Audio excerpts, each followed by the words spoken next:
All right, guys. So once again, we got to talk about how some of these big liberal cities have basically become the wild, wild west. Okay, they are lawless places where criminals are running the cities. Okay, and they can basically get away with whatever they want to get away with because of these soft on crime policies coming from the progressive left and the Democrat Party. And today, we got to talk about a story, an unbelievable story out of Los Angeles. Well, it is believable because we've seen this before, but it's a story about how a 7-Eleven got ransacked by one of these flash mobs that have been ravaging the West Coast, particularly cities like LA and San Francisco. And this footage happens to be some of the most disturbing footage that I've seen out of all the flash mob footage.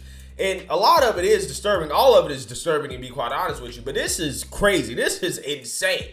Okay? It really is the wild, wild west out there in some of these liberal cities. So I want to talk about that. But before we get into that, I just want to let you guys know, if you like my channel, you want to support my channel, you can check out my new merch, my donkeypox shirts, the disease that is affecting America, or my hashtag no days off / hard work patriotic t-shirts. You can get them at my website, gforemanbcp.com. Get 20% off using discount code gforemanbcp. So without further ado, roll the clip.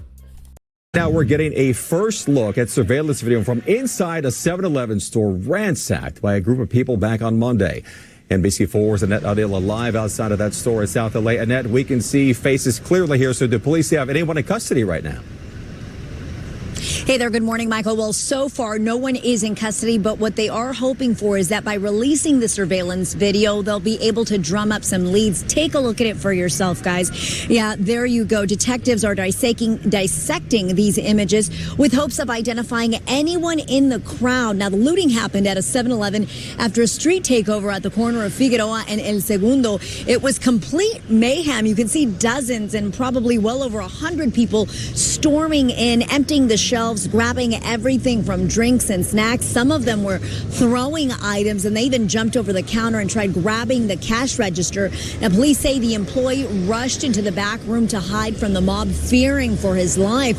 They trashed the entire store, and because they were touching everything, investigators were actually able to lift fingerprints from a lot of the counters, but they do need the community's help in tracking them down. Take a listen. This could be someone that you might work with, you go to school with. It could be someone's kid or family or an ex or something, but we really urge your help and have these people come forward. We really want to prevent this from becoming a new trend where they think that they show up and take over a street or a freeway or any part of the city that they're just going to be able to do whatever they want. Now, officials say street takeovers are becoming a trend. They have seen a sharp uptick over the past few months. In fact, the crowd that took over that intersection just after clearing the area moved on to the freeway, the 110 freeway, and started taking over freeway lanes. They say it is extremely dangerous and are discouraging anyone who may be thinking about taking part in these sort of incidents. Now, police say that these folks could be facing grand theft and vandalism charges. Again, they are releasing this video with hopes that anybody may identify them, and they also have a warning to anybody who takes part in these takeovers. Here in the LA South Bureau area, they say they will be taking cars away. They will be towing them for at minimum 30 days, and this could cost the owner well over $1,000. So they are asking everybody to think twice before they do this. That is the very latest. Reporting live, Annette Arriola, NBC4 News. Michael, will send it back to you. Hopefully the video helps. All right, Annette, thank you. A federal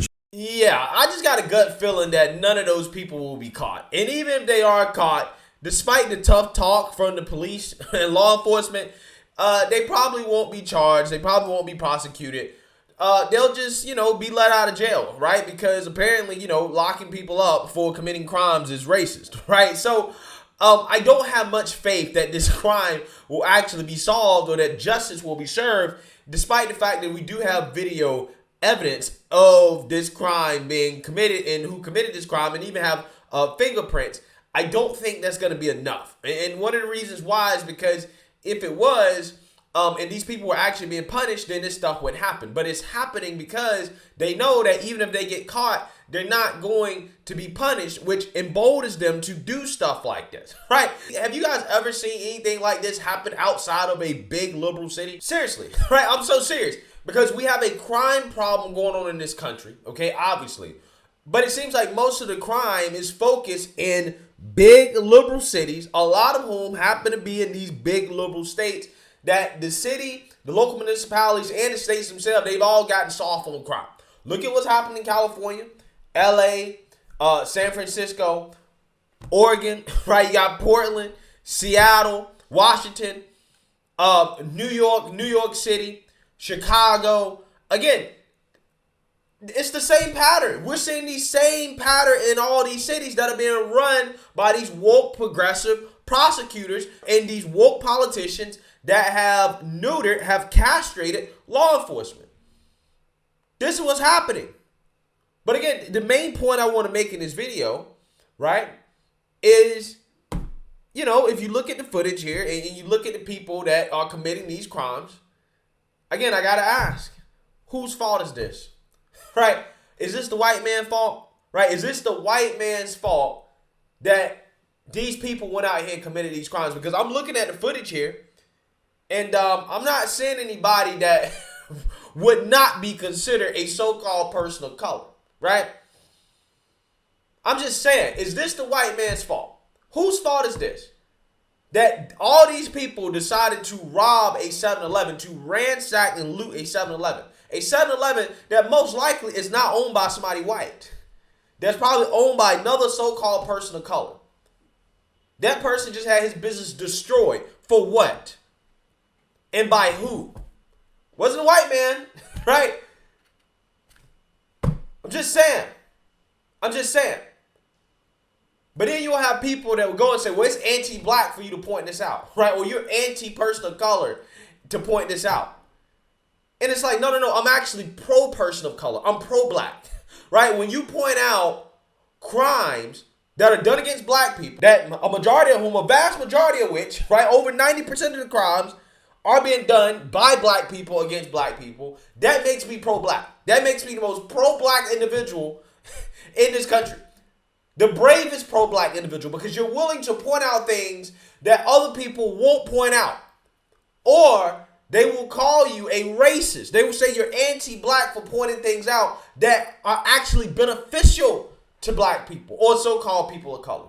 If we don't have the ability to self-reflect on situations like this and say, this is a problem. The culture in these neighborhoods are a problem. The people in these neighborhoods, the criminals in this neighborhood are a problem. If we can't point that out, there's no hope.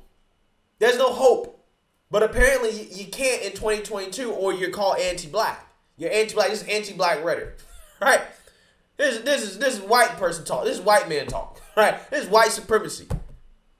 Saying that I care about minority business owners, right? I care about black business owners. I want black business owners to be able to operate in safe neighborhoods. I want them to make money. I want them to, be able to feed their families and to prosper. That's anti-black, right? Again, this is why our society is going backwards. This is why you see this stuff happening in these big liberal cities. These places that coddle, right, certain people the most based off their skin color and their race. This is what you see. Well, why did you see that? Because they're being coddled. Because you're being emboldened. You're told that nothing's your fault. Right? Even if you commit crimes, it's not your fault. Don't worry about it. When you get a slap on the wrist, you won't do any time in jail. Because putting, people in jail is racist. This is what happens when you have a society that is run by woke lunacy. This is what happens. There's no way you would see this in a city that actually has law and order, ran by people that believe in law and order. There's no way you would ever see something like this. You only would see something like this in a city that does not have law and order. That's it. That's it. And the people that hurt the most, the people that suffer the most from this, are the people that these so-called progressives and these woke revolutionaries claim they care about so much. Those are the people that are most hurt. But they don't care about those people because at the end of the day, it's really about advancing the careers of the woke revolutionaries and the woke politicians. It's really about advancing their careers off the backs of ignorant people who believe that this stuff is good, that lawlessness is good, that being soft on crime is good. So, again, people like me, though, if you say something about that, that might be racist, that might be hate speech, when you call it like it is, right? I'm trying to save lives out here, right? I'm trying to help folks out here. I'm trying to stand up for people who don't seem to have anybody standing up for them, which is the law-abiding minority business owner that is suffering the most for this stuff. So let me know what you guys think. Make sure you like, comment, and subscribe. Most importantly, share a Black conservative perspective. Peace.